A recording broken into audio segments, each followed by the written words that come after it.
welcome to our transportation panel discussion today. And thank you to our panel sponsor, Coloplast. Coloplast Canada's wide range of ostomy, continence, urology, and wound care products help make life easier for your intimate healthcare needs. Contact their care team to find the product that's right for you. So everyone in society has need of transportation, but the specific ways that we obtain our transportation differ depending on our ability, financial position, location, available options, and personal preference. But people with disabilities often face transportation barriers. So it was no surprise to us to find in our survey earlier this year that transportation was a major issue for our members, and it's a major issue for advocacy that our members are doing. So we decided to focus this panel on transportation in hopes of helping all of us understand the issues and, more importantly, how to work to rectify some of those issues. So we brought together some people who have worked on a number of different advocacy efforts around transportation. And for the purposes of this panel, transportation has a wide definition.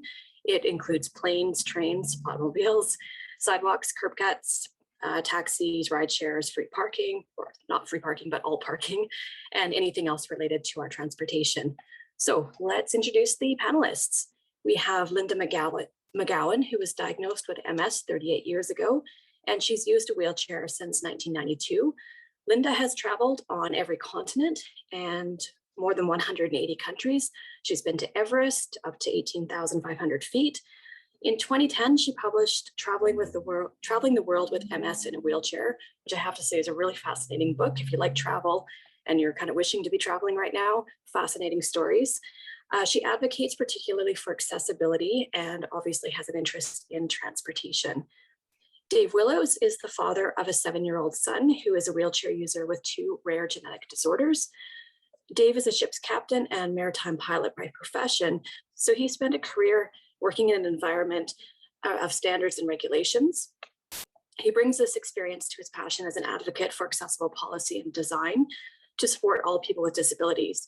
But his primary areas of advocacy are the built environment and transportation. So looking at, or together with colleagues with Accessible Washrooms for All and Accessible Parking BC, he works with local, provincial, national governments and institutions on improving design standards and regulations to create more accessible spaces for all of us. Susan Simmons is a Canadian marathon swimmer who lives with multiple sclerosis. Susan started open water swimming in 2008, and in 2012, she competed in her first ocean swim, placing first among women. She does a variety of open water swims and has competed in many marathons in both lake and ocean, including dealing with difficult and strong unpredictable currents and cold water. She's a strong leader in both the disability and the recreational swimming, the swimming community. And Rod Bitts has a long experience with accessibility, including with the Rick Hansen Foundation as an accessibility assessor. Recently, Rod has consulted with Spark BC on several accessible parking projects throughout the greater Vancouver area, including documenting various features and patterns of accessible parking at public locations. His input into a mapping project for Spark BC provided the City of Surrey with much important data around accessible parking, including looking at improving parking for all of us. He is also an SCIBC peer coordinator. So welcome to our panelists. And this will be a fairly open discussion with a few questions to get you started. And then I'm hoping that you can feed off of each other's experience to help our members here today look at different ways of advocating for accessible transportation in their area. So we'll start with a question for each of our panelists. What is the most significant barrier you've experienced around transportation, and how did you deal, or are you dealing with that barrier? And we will start with Linda, please. That's an easy one to answer because my biggest barrier is find something that's wheelchair accessible, both at home and around the world. I gave you a clear example this week. My son, I have a son who lives at Whistler. I thought I'd go up to see him, but there is not, because Greyhound is gone, there is not wheelchair accessible transportation available to the public to get from Vancouver to Whistler. So it's looking for something that is wheelchair accessible that doesn't take you 2 days to go 3 hours worth of driving. Does that make sense? Yeah. When we're talking about advocacy, I think there's 4 components of advocacy. The same as accessibility, that if you're going to be to participate in advocacy, you have to be willing to participate. You have a choice to participate or not, but it will require attitude and energy. And unless you have those commitments, that you'll never achieve advocacy. I have a distinct advantage, and most people know that, in that I've worked for Handy Dart as a consumer advocate since the end of 2008 until 2.5 years ago. And the new company doesn't feel they need an advocate. I'm still in the community, but I work part-time for them. But I've worked as consumer advocate for TransLink for Handy Dart for 10 years. Puts me in an unfair advantage. Great, thank you. Rod, we'll go to you next. I have a passion for accessible parking. I've been using a manual wheelchair unloading from a vehicle for 40 years. We've come a long ways, but it's still not where it needs to be. Ideally, from my perspective, it's the amount of wheelchair accessible spaces provided in public facilities and the dimensions of the accessible parking spaces. I know some great work's been done by David on the island to get the municipalities, and that's where we have to start with, is with the municipalities. Vince has done some great work in Surrey and Delta and White Rock, I believe. So the advocacy is going to have to start with the municipalities, get them online, and also David could probably speak better to this tonight, is having a uniform standards for accessible parking. Right now, it's each municipality is responsible for their own. So Newfoundland has a very good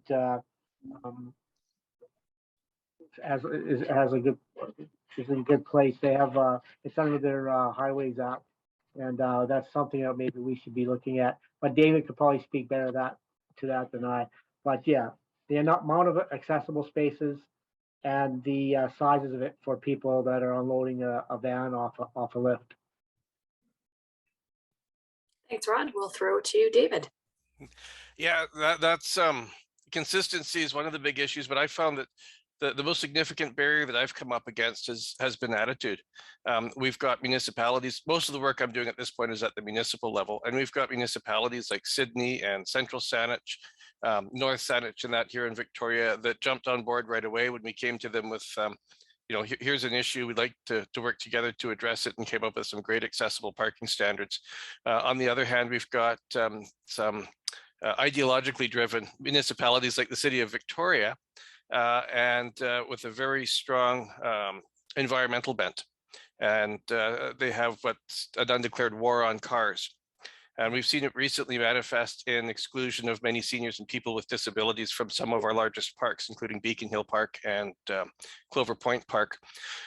And this is really where that attitudinal barrier comes in. We tried to work with them. We tried to reason with them. We tried to identify, here's some basic standards. 100 meters it's right there in the requirements for getting an accessible parking permit, and they chose to continue to ignore us. Usually the conversations have been really positive, but unfortunately with City of Victoria, we've had to resort to other tools. And in this case, it's the Human Rights Tribunal.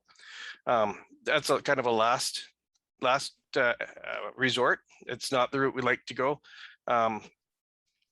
So really, yeah, the biggest barrier that I've been finding has been attitude.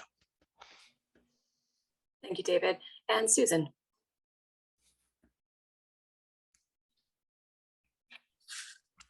Oh, you're on mute, Susan. Sorry, guys. Thank you for having me. It's a great topic. I think for me, the biggest challenge has been understanding what accessibility is, for people to understand that. Being a person living with MS, I work with a group of people that have MS, and our mobility is over a spectrum. So we have a range of mobility. I'm mobile. We have people who are in wheelchairs where they wheel themselves. And we have other people who are in very large wheelchairs, electric ones, and have caregivers with them. So when you're designing transportation for all of these different things, how do you go about doing that? I think it's difficult for people to understand that. And I think it's really difficult for people to understand hidden disabilities. So this is what we came up against with the parks here where there's the perception that it's only people in wheelchairs who have disabilities, and they're not seeing that, you know, for some people you progress into a wheelchair, and they're not seeing the needs of the other community members as well. Excellent points from all of you. Thank you. I have to say that transportation is one of my favorite topics and one of the biggest things that I feel like I'm banging my head against the wall in terms of advocacy. I'm a non-driver as a person who's visually impaired, so my access needs are obviously a little bit different. All I need is a driver and a vehicle. But I notice when I'm out and about where the gaps are, and all of you have brought up some really good points. So let's talk about city advocacy. I'm on our local city committee, and it has been a lesson in a fair amount of frustration in terms of educating city staff and getting them to see the importance of accessible transportation in all its forms that we've talked about. For those of you that have worked with your local community, what have you found that's been successful in your area in terms of advocating for proper transportation options? David, we'll start with you maybe. Yeah, well, I'm kind of a standards guy. You know, I went back and my colleague that I do a lot of the parking work with here in Greater Victoria has a spinal cord injury, uses a wheelchair with a side ramp. So the first thing when you go to meet with the municipality and she can't get in there, say, hey, can you come out, give us a hand for a minute? Where would you like us to park? And that starts to get the point across. And then we work together. You know, we can show them. I've got a great pile of resources from other jurisdictions across Canada, the US, and Europe, and that on accessible parking standards, saying, okay, no, here's what's worked. You know, in other jurisdictions, you know, we can make this work here. You know, it's not something that's new. We're dealing with a standard that came from the 1956 building code and hasn't been changed since then. You know, the whole way that people with disabilities and that interact in the community has changed. They're not being warehoused in institutions and facilities. They're active members of the community, and they need those resources to be able to participate. And it's just with most communities, it's just kind of something that's kind of been forgotten because no one's brought it up, or no one's brought it up in a significant way and put the package together for them. So that's been the successes here on Saanich Peninsula in particular. Great, thank you. Rod, do you have anything to add? Oh, yes, the municipality I live in, and I won't name the municipality, but I'm a part of the Access Advisory Committee with the municipality. And the first meeting I attended, they had 2 wheelchair parking spots that do not meet the standards. And it's in a very large parking lot, and they were both full. So I arrived at my first meeting. I had no parking. I had to go to the far end of the parking lot and take up 2 parking spaces. And I got into the meeting and I mentioned it. And initially it was just, and you go back to the attitudinal that David alluded to, it was just kind of, you know, okay, well, maybe that's something we should look at. Oh, darn right, that's something you should look at. I'm on the committee and I can't have I don't have access to a parking spot. So yes, it's, I find the municipality is moving slowly, not quick enough. They've got a lot of projects going on, you know, infrastructure projects, but parking is I feel at the bottom of the list. And again, it's going to take a strong advocacy movement to change that, I think, and that's right across municipalities. I was a part of a group that did a project for another municipality, and one individual in that group became very passionate and upset during the meeting that okay, going forward, all new construction, we will try to meet the new standards. Well, that's 20% of the parking. What about the other 80% that's been around forever? It's not going to be touched, and I think that's something that has to be addressed, because that's nice. If I go to the new mall or new movie theater, the parking is going to be good, but 80% of the time I'm going to existing facilities that have inadequate parking. So yeah, I think certain municipalities are moving slowly. Linda, anything to add from the perspective of your work with HandyDart? Yeah, and not my work with HandyDart, but I'm going to talk about municipal and federal and even international. I'll tell you a quick story. The first time I went to China was in the 90s. And it's the first time, actually, I used a wheelchair. I bought my wheelchair and headed 5 days later, headed to the airport. And when I got to the counter at Air Canada, she said, that'll be $56. I said, for what? She said, you're only allowed one piece of luggage. I said, we have one piece of luggage. She said, your wheelchair is the second piece. And I'm not usually that quick. I'm usually much slower than that. But I turned around and looked behind me. I looked back to her and said, are you going to charge the man behind you for his legs? And that was the end of the $56. Suddenly there was no $56. A few years ago, I went by Sunwing down to Cuba. And we had in writing guaranteed a ground floor room. When we got to Cuba, and, you know, after, God only knows how long, traveled 3 o'clock in the morning, and we got there and the guy said, we have a problem. I said, so he said, we don't have a ground floor room. I said, you mean you've rented it? He said, no, we don't have any. We do not have any. This is great. You know, I'm how many thousands of miles away from home. So they found some old room just in the back of their office that we'd spend the night. And when I got back, we wanted a refund, and the Sunwing said, no, we can't do that. But fortunately, I was working at that time on a federal transportation committee through Ottawa, and I had just received a message that says, has anybody traveled with Sunwing? Would you like your response by Friday? So I emailed them and sent them the email that guaranteed me a ground floor room. And to say, you know, I would like to give them a response that's positive, and you have 5 days to get back to me. So they ended up refunding me half in credit and half in cash. But it's like Emily said, you need to be a little bit persistent, a little bit perseverant. At the same time, I think you have to be pleasantly assertive and always, always say thank you. And I think those components of advocacy are really important. I'll just throw one thing in about the municipality. We have a dog park near us. I live in New West in the Key on the river. And I went to the dog park last year. I don't have a dog, but my grandchildren went down from Vernon. We went with the dog. But they have like a 2-inch wood step in front of getting in the dog park. And in a power chair, I can't do that. In a manual chair, somebody can take my chair back. And so I called the municipality, and they said, well, if you don't have a dog, why are you bothering to go? Well, your disability is just not your own. It's your family and your friends. And, you know, it's like the ripples are wide because I can't get in. So the kids went in. So I ended up going to the engineering department on 4 phone calls and 3 emails. And then I got an answer back by spring this year, we'll have it leveled. And this year they did. It took months, and it took phone calls, and it took emails.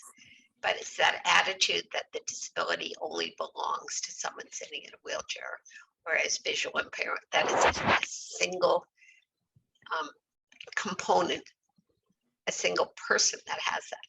Whereas really it's your family, it's your friends, it's your community. And we need to do it not just for ourselves, but for all of our community, able-bodied and those with disabilities. Excellent point, Linda. Thank you. Emily was talking about the 1 in 4 people in the States, and it's similar numbers here, but that you have to add in family and friends as well to that number. So it is actually a fairly large percentage of people who benefit from this. And your whole community. Yes. You know, it's my neighbor downstairs who's 87 who gave up her driver's licenses. Definitely. Susan?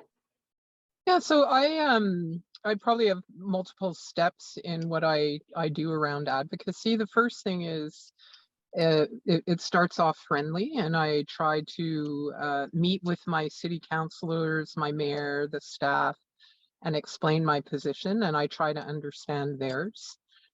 In the case of Victoria, as David said, what's happened, they have a different agenda, and they're not stopping anywhere. Like, they're going to just keep pursuing it, even though people with disabilities are not able to access the park. So I use other methods.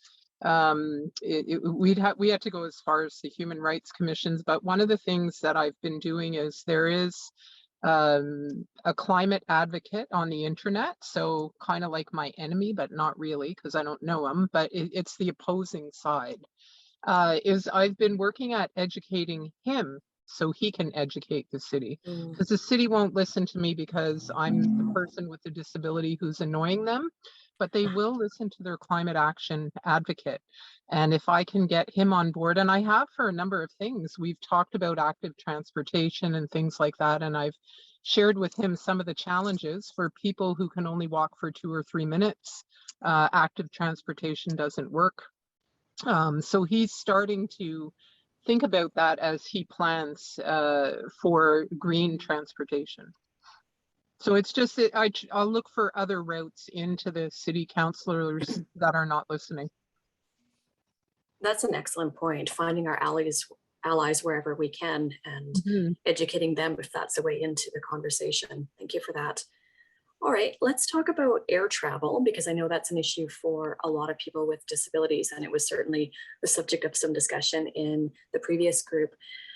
How do we advocate for better regulations, better standards, better education of staff within air travel?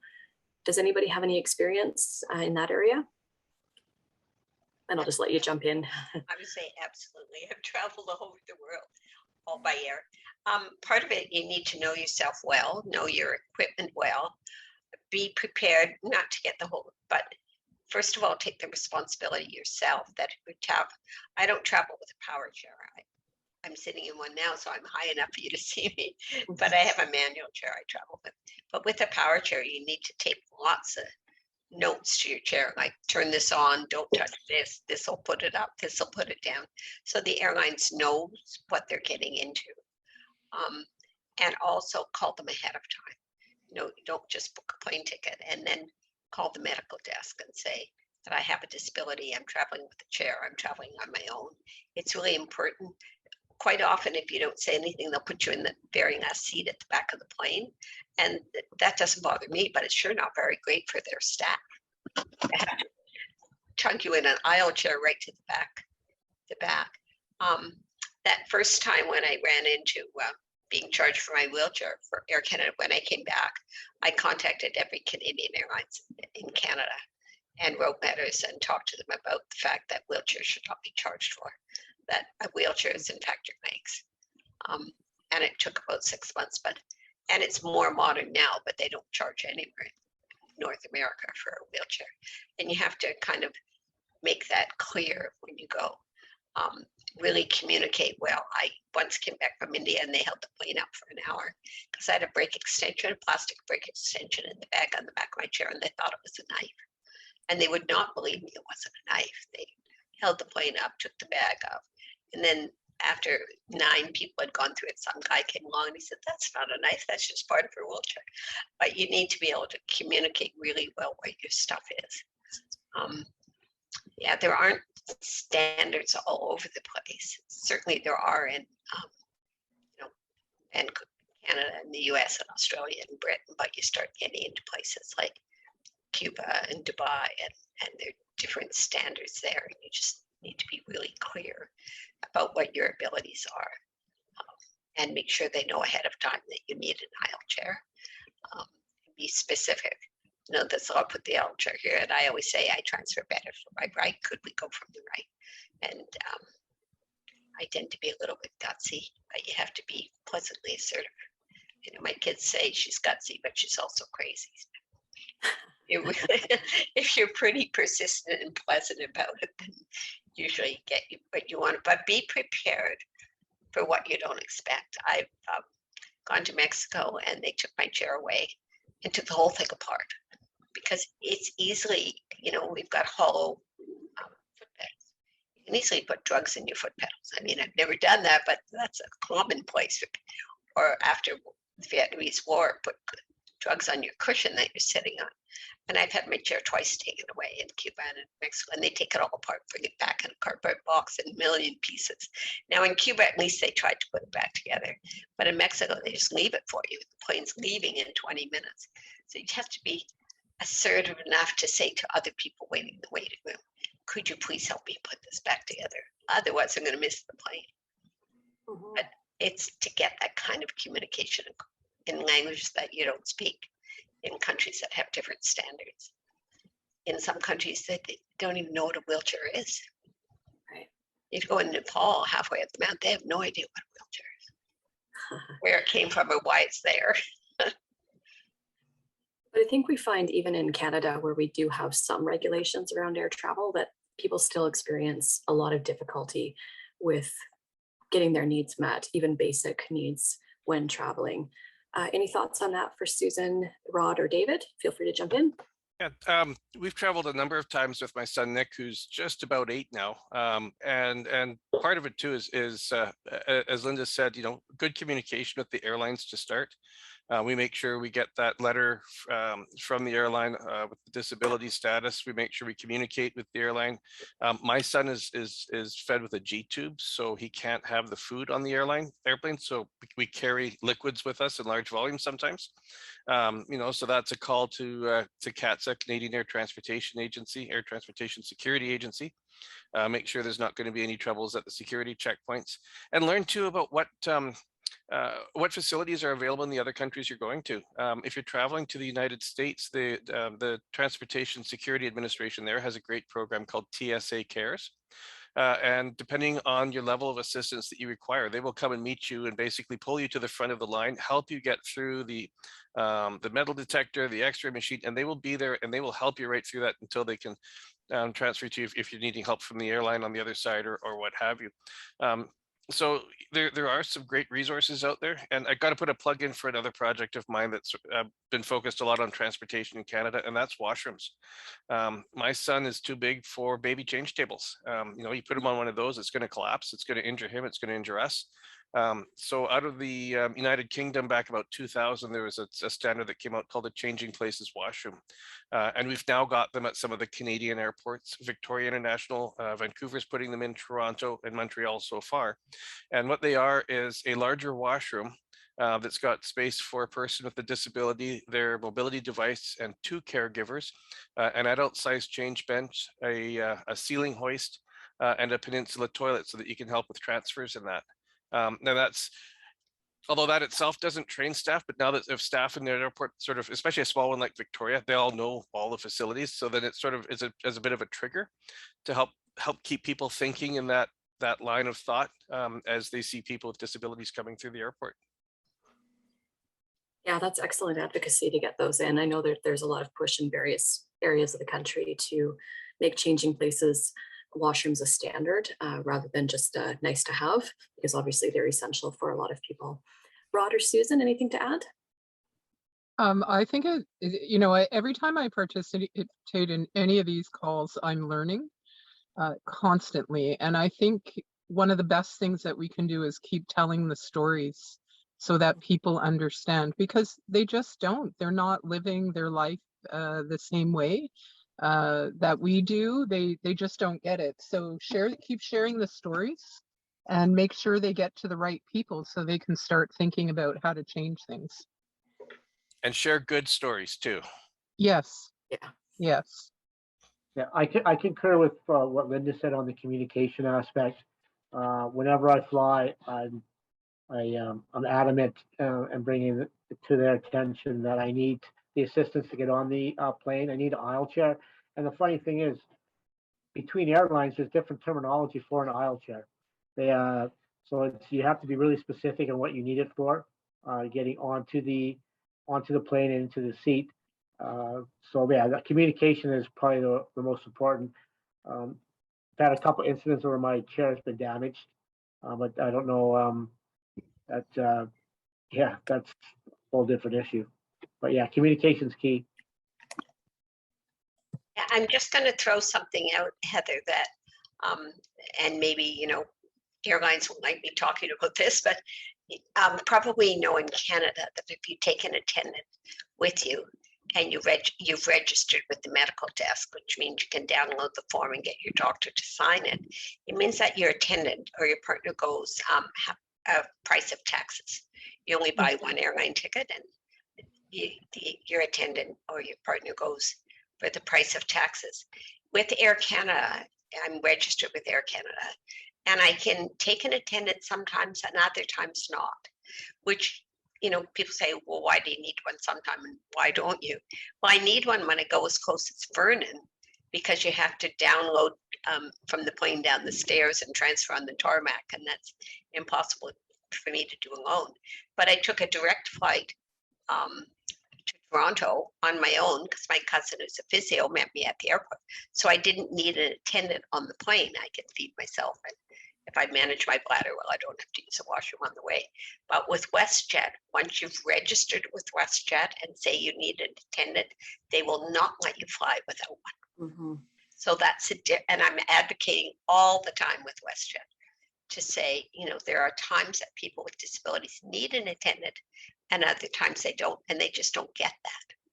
Say you need an attendant to go from here to Abbotsford, you need one to go here to Amsterdam, but you don't always. So it's, and they won't tell you that until I've learned that through the years.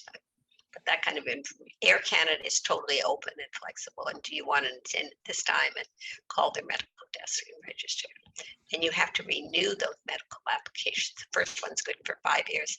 And after that, you have to renew every 3 years after that. And WestJet is just rigid on that. Air Canada, mine was expiring. They said, oh, well, you've been traveling for years. We'll let you go now, but do it when you get back. That's great information. Thank you, Linda. It's good to have those programs in place, but we need flexibility as well so that people's needs can be met. And it should be up to us to define what those needs are and how we manage, not up to the airline. Okay, let's talk about taxis, because that's something that a lot of people use either on a regular basis in their home community or when traveling. And it's something that comes up a lot in terms of not having appropriate access. Either there's not enough accessible cabs in the community or none at all in some cases, or it's a problem getting the accessible cab to come to the person, difficulty with tying down, lack of training of staff. Anybody have any thoughts on navigating that situation? Well, certainly I can reflect on that because taxis are part of the handy dart system and always have been. When, you know, they have one person way out of town that needs a handy dart trip and they don't have a yellow bus that send a cab. And we do, there is one person at TransLink or Handy Dart that deals only with taxi companies. That doesn't mean they'll do it all the time, but quite often, and some of you I bet have run into, that they'll tie the wheelchair up and they'll say, I would like a seatbelt, please. And say, well, you don't need a seatbelt, I tied up your chair. Well, that doesn't do any good in an accident. And by law in British Columbia, you must have a seatbelt on if you're a passenger in a cab. But you know, you say that, but that's law. And most of the time you can talk them into it. Certainly handy to our passengers. I said, if they won't put a seatbelt on, they'll go with them. You know, call them, we'll send you a different cab. You're right that I was in South Africa and they said, oh yes, we have a wheelchair cab. Well, what came was just a little sedan. Thought, how am I getting into that? The driver got out and he looked at me and he said, I have the advantage that I don't weigh a whole pile. You just pick me up through the cab. And if you have a disability when you're traveling, you have to be prepared to accept help that's available. I have a friend who said, I wouldn't do that. I wouldn't let anybody pick me up. I'm not a sack of potatoes. Well, then you stay in Vancouver. You don't go to South Africa where people are going to pick you up and throw you in the Jeep to go see the lions. So it's a personal choice and whether you accept the help that's available or not. Yeah, definitely. Flexibility is helpful, but of course, not everybody has the option to be that flexible. So it's good to know that ahead of time, what people are able to do or what they're willing to do. So I think with this one, it's the same thing. It's about calling ahead to make arrangements. So if you know you have an appointment, call several days ahead, let them know what your needs are. But I was just thinking, as you brought this up, you're talking about taxis. What about Uber?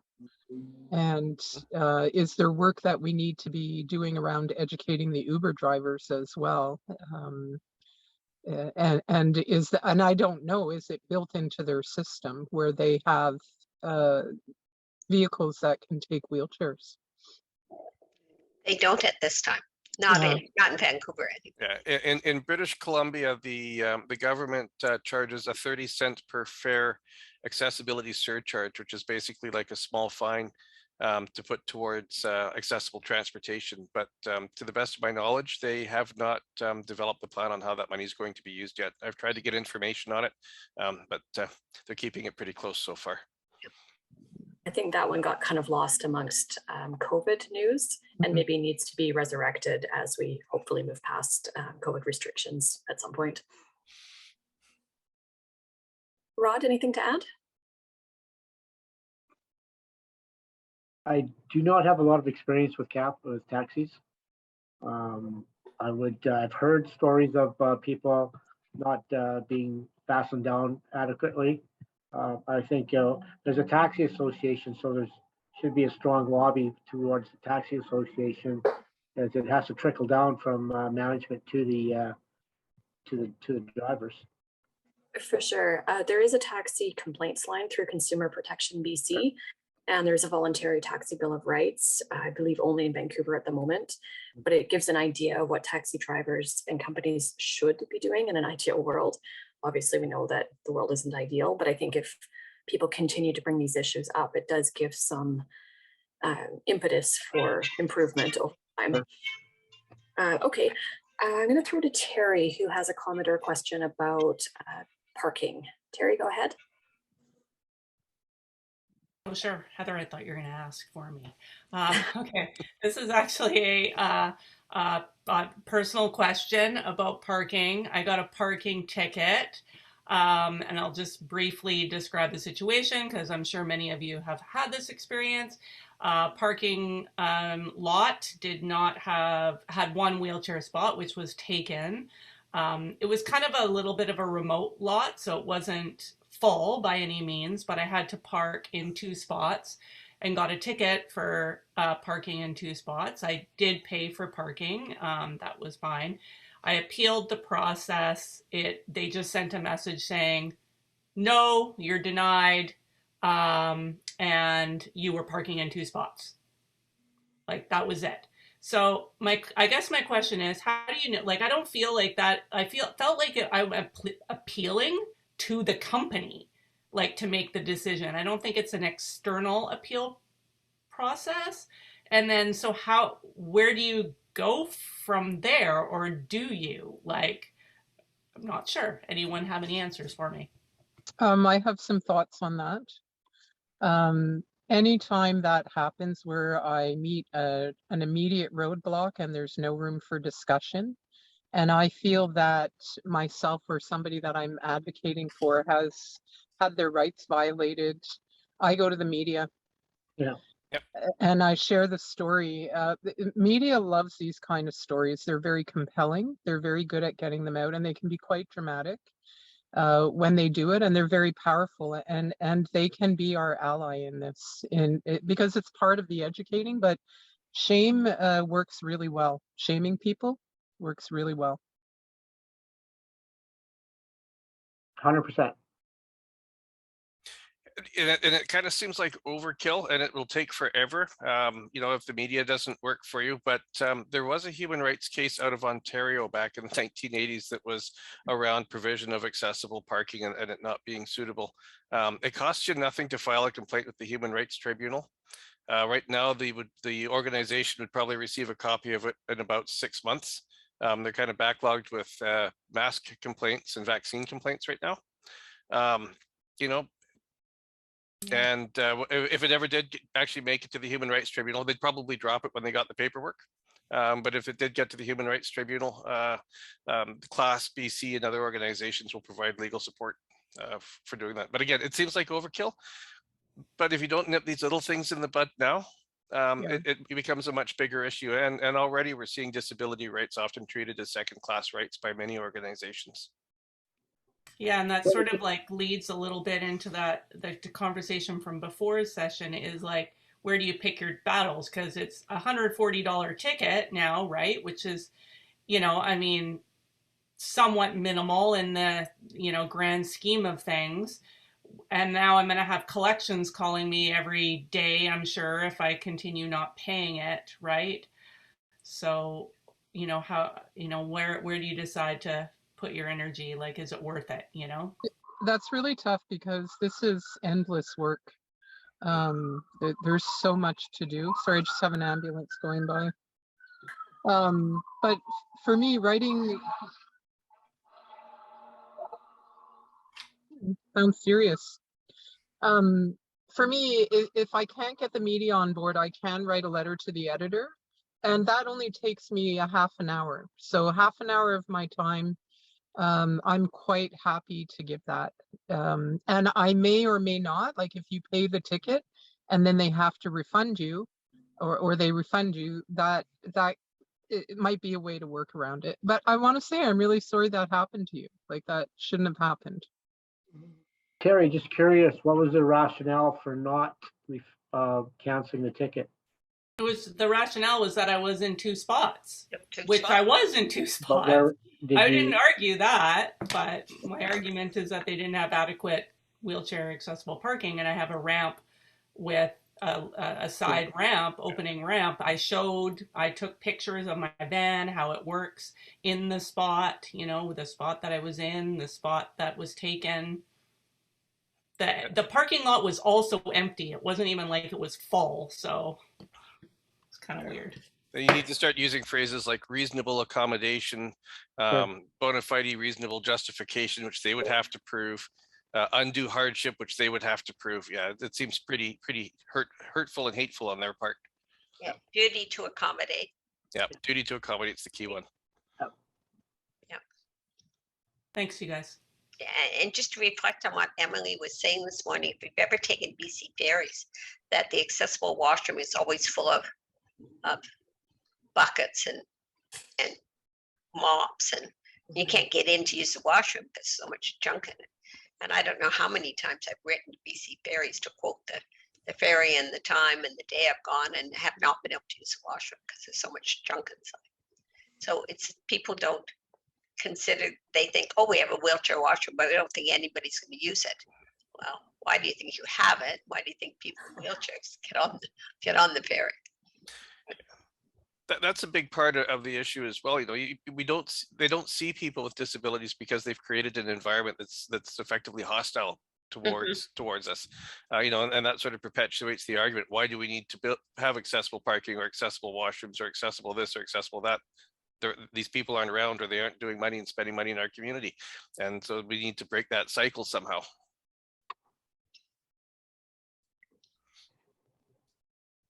So let's bring it back to human rights for a second. Several of you have mentioned that. I think most of us would prefer not to have to go that route. It seems like a lot of work. It seems extreme for what are sometimes relatively small issues, but the small issues add up and create a lot of extra effort for people with disabilities and a lot of extra stress, extra time, extra money to try and navigate, and do in many cases prevent people from participating in the community. So at what point is human rights the option, and how do you navigate through that process? I guess I'll speak that because we've got a case in Victoria. I've been trying to work with the city of Victoria for a number of years. It started in 2018 when they were proposing removing the on-street parking, on-street accessible parking throughout the downtown area. And I wrote a report that said, hey, you know, don't take it out. The reason why it's not being used is because it's not designed very well. Here's some basic things you could do. You know, move this parking space 2 down, so you've got a curb ramp for this driveway behind it, and no telephone pole on the side of the parking space so someone can get a ramp out. You know, it'll cost you next to nothing and it'll improve your accessibility. And that's how it started. And it just kind of perpetuated. They never did. They said, oh, great report, we're going to do this and all this sort of stuff. But at that point, they didn't do anything. It wasn't going backwards. So with COVID, the city closed the streets through our main park in the city, which was an area where a lot of seniors and people with disabilities would go, both for their personal activities as well as organizations would use them for some of their activities. It's under a tree canopy, so when we had the heat wave, it was a place for people that were maybe in apartments and that and didn't have air conditioning, could go and try to find a cooler space in that. And the city decided when the restrictions were lifted that they were going to keep them closed. And they were citing environmental restoration, climate action, all this sort of thing.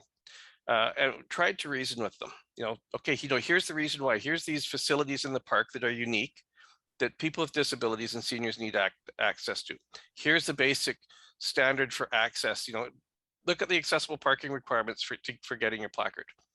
And it just kept being pushed back, and we found that we were dealing with an ideologically driven council, that it was environment or nothing. And I certainly don't take that position. You know, it's, when you talk to the disability community, many of us are active environmentalists and would be more so if we could get out there and do it.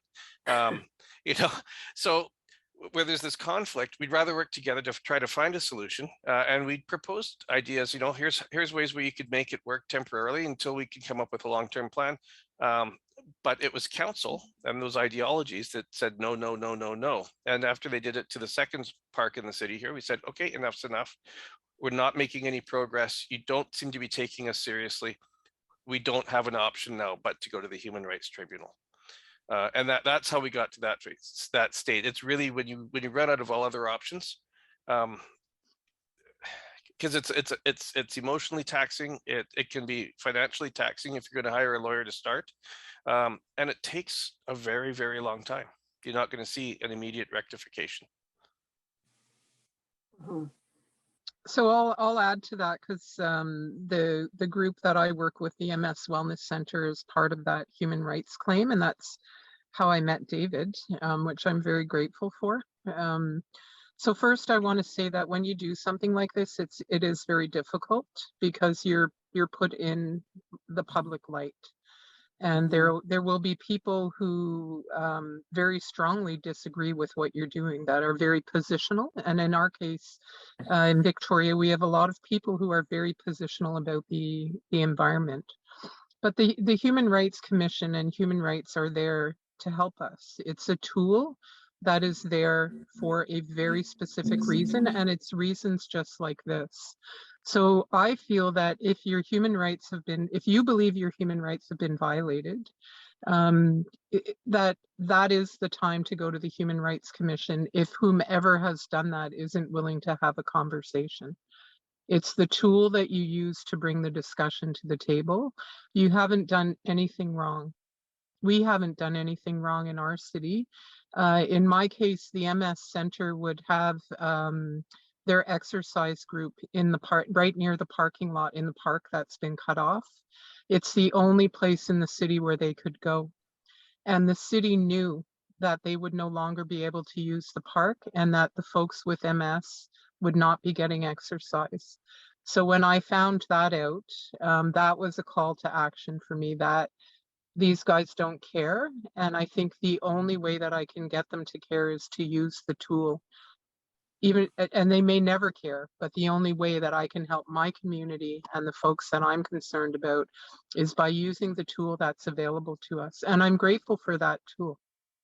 There are countries that don't have something like that. We need to use it. Thank you, Susan. Those are really good points. I think the other thing about going to human rights is that it sets a precedent for the next time that something happens. We've seen that with stratas. There's been some really good decisions, really robust decisions around accessibility in strata developments. And that is a tool that people can use down the road if they're having issues in that area. They can point to previous decisions and say to their strata, hey, do we want to go to this point? Or can we resolve this amicably before it gets to the human rights point? So it gives everybody else in the community some extra ammunition in their own fights. So there's definitely reasons to do it. It's I think a difficult step for a lot of people to take. Yeah, it is. You know, and if you're going to take it, try to get, like David, what he did was he grabbed a group of us and we did it collectively, because if you're impacted, chances are somebody else is too. And one of the ways that the others win is by us not being public about the problems and challenges that we're having. The more we talk to one another and help and support one another, the better off we're all going to be. Definitely, yeah. If we're isolated, then it's harder to have effective advocacy. We need to work together. Yeah.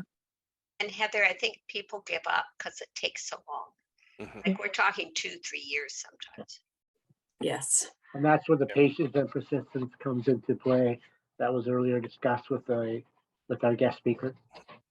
When you have to be patient, and you most certainly have to be persistent. Yeah, you have to be looking at the long game for sure. Yeah. Okay, we have just a few minutes left. Does anybody have any final thoughts around advocacy and transportation that they want to leave our members with? Well, I guess I would say only to don't give up. And if you have a problem in Vancouver, complain about it. Lots of the bus drivers will tell you it's not true, but if they leave a wheelchair behind and there's not a bus coming within 15 minutes, they have to call you a cab. And the driver said, oh, I didn't know that policy. But if you get the number of the bus and the time you did it, then call that 953-3333 and tell them. And they'll add it to the education and they'll make it up to you. So that's a really good point, Linda, is to know the regulations, know the rules, and use those to our advantage. And don't be afraid to ask. That too. And maybe don't take the first answer as being gospel, because there's probably a little bit more to it than what one person knows. I would say connect and network. Get to know people in the disability community. Get to know people in the seniors community. Get to know your local politicians. Get to know your local municipal planners and transportation coordinators. Build those relationships. Despite our challenges with City of Victoria Council, I've got some really good relationships with some of the staff at the city, and so sometimes you're able to work things that way, or get a better appreciation for what the big picture is, and be able to tailor your advocacy more to the situation. And numbers always help. Yes. So I would say the very first thing that I would say is that you are of value. Everybody in this meeting is of value in the world, and you deserve to be treated with dignity and respect, and you have the same rights to things as everyone else does. And always carry that in your heart. And when you do that, I think it makes it easier to speak up, but when that's not happening. Thank you. Yes, we need to remember that. Rod, anything to add? Collaboration, like David said. A lot of the voice comes from numbers. If you have a parking issue in one municipality, you can ask people from other municipalities to come join you at a city council meeting or a meeting with a counselor. So numbers is pretty important. Sometimes a single voice may not have the same impact as 20 voices. Thank you. So playing devil's advocate here with one last question, because it comes up a lot in advocacy. Governments and organizations bring up the economic argument. It costs too much to do that. It costs too much to create that accessibility that you need. How do we combat that argument? I counter things like that with my own digits.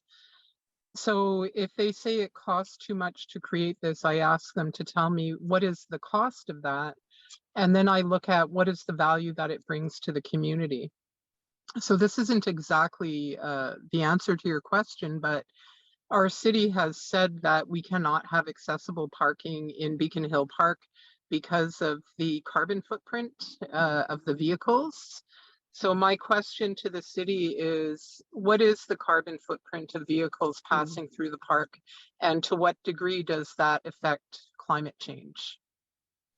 And if you're not letting us park there and we're having to drive to parks in other municipalities, what is the increased carbon footprint? So I always look for a logical, if you just take a step back and you think about what's a logical way that I can counter this, because they're saying this. So if we're not able to access a mall, what is the impact on that mall? You might have a mega shopper in the crowd. I don't know. Like it could happen, right? So not having people participate in society, there is a cost. Perfect answer. Thank you. If you're kind of looking for hard numbers to write in a report, the Conference Board of Canada, together with the Rick Hansen Foundation, did a report several years ago. I believe it was entitled "The Economic or the business case for making physically accessible built environments. And in that report, they identified the spending power of the disability community in Canada and how it's expected to grow. And there were a number of really good numbers in there if you're really playing a numbers game. But one line that I've used in working with my local school district when we were dealing with some wheelchair ramps on portable classrooms that weren't built to code, they weren't wide enough. My son's wheelchair would literally get wedged in the door. Was, okay, so you're saying this is the cost to rebuild a ramp. What's the value of my son? How much is my son worth? Is he worth, a few $100s to get a sheet of plywood and make a bigger platform so his wheelchair can get in, or no? Is this what you're telling me? Sometimes you have to, and that's what I'm switching from advocate to activist mode. I know, but sometimes you have to. I like to not have to be blunt like that and work with people, but sometimes you do just have to be blunt. With changing places. On our website, we've got a picture of one of our colleagues changing their child on the floor of a public washroom.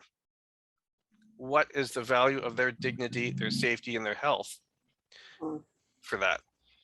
So there's no hard numbers in that, but it's emotional. I agree with you on the fact that the buildings here are not very where I live aren't very wheelchair accessible.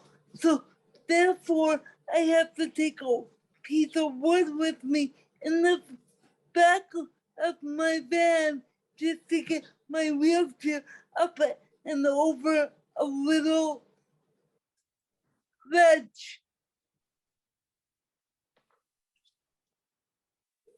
Yeah, there's definitely still a lot of work to do, Alicia. Thanks for bringing that up.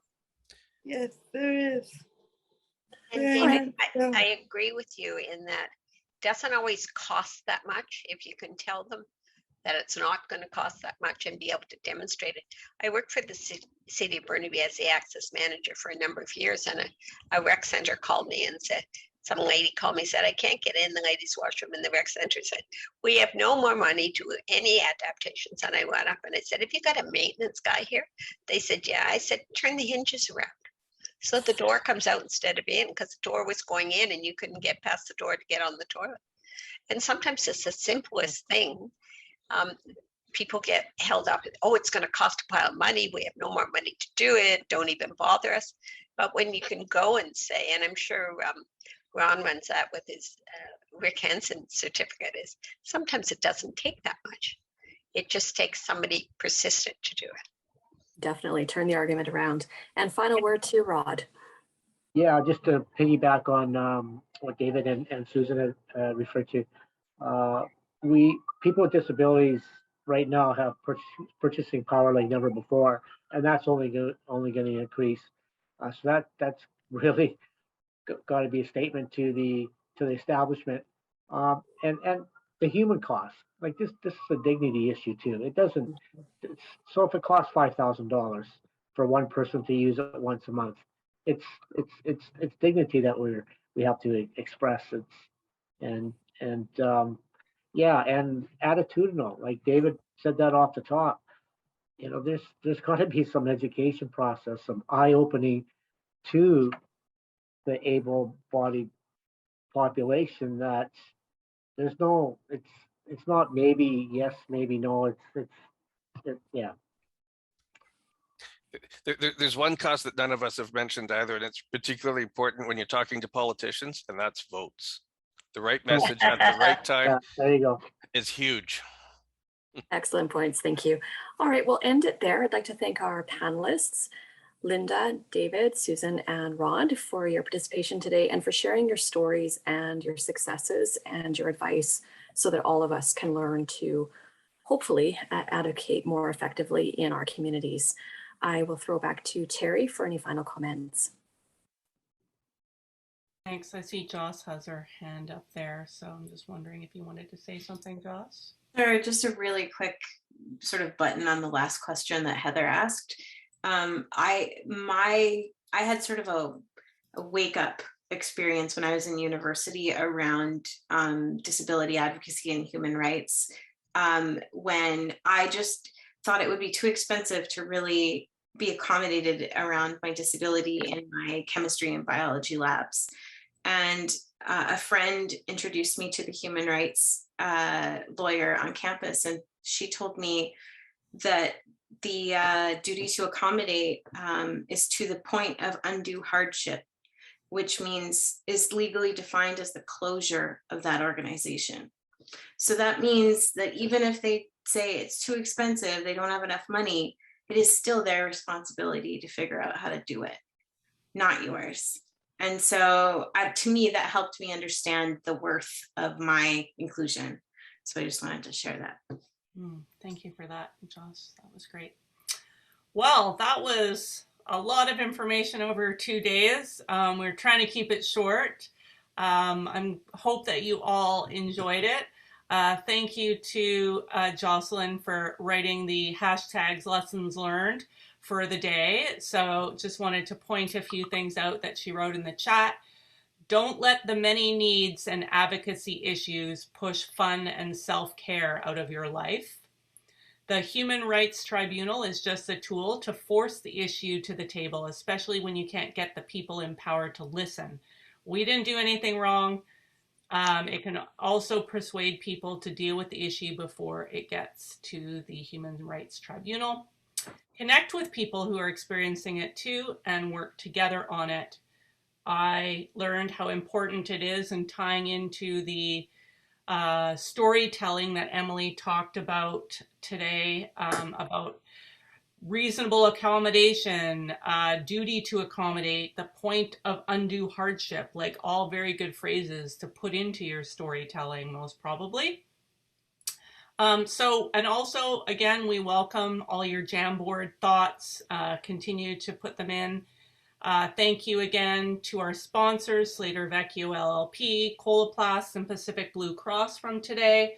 Also to the Sharon Martin Community Health Fund that sponsored our lunch today, as well as our dinner yesterday.